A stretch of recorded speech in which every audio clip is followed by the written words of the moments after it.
The worst cases I've ever heard was from the exorcism of New York City. It was a young girl, Juilliard, a violinist, and she was brilliantly talented. All of her friends were getting job offers and she had none. And her friends remember always hearing her say the words, "I would do anything to be famous." Well, guess who's listening? Your angel's listening, but also there's other things in the room. And it wasn't long after that she went to bed one night, had a dream, and she said in the dream was the most beautiful man she'd ever seen naked, another sign, calling card of the devil. And he said, "Do you really want fame and power?" And she said, "I do." And he produced a contract and he took his finger and slashed her finger and had her sign it in her blood. And then he touched the contract and it burst into flames and the ashes fell on the floor. So when you wake up from that dream and you remember it, you might take a pause and be like, I don't think that was a good thing. But what's worse is her finger was cut and the ashes were next to the bed. So she still doesn't say anything. Within a couple of weeks, she signs this multinational tour, makes a ton of money, becomes very popular and famous on this circuit. And within a few years, she gets involved with drugs, goes to needles, gets HIV. Now she's dying in a New York hospital.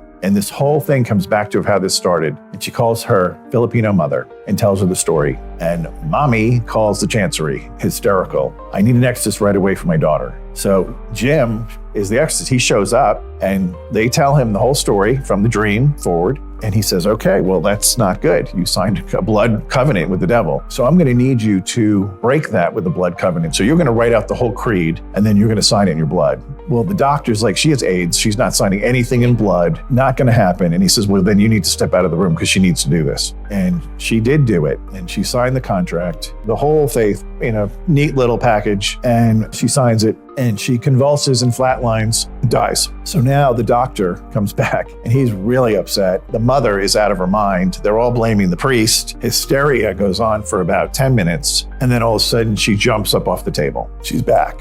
And they test her. No HIV, no AIDS. She's completely healed. And so she then committed for the rest of her life to only do music that would honor God and to tell people about the reality of the devil and not to make deals with him.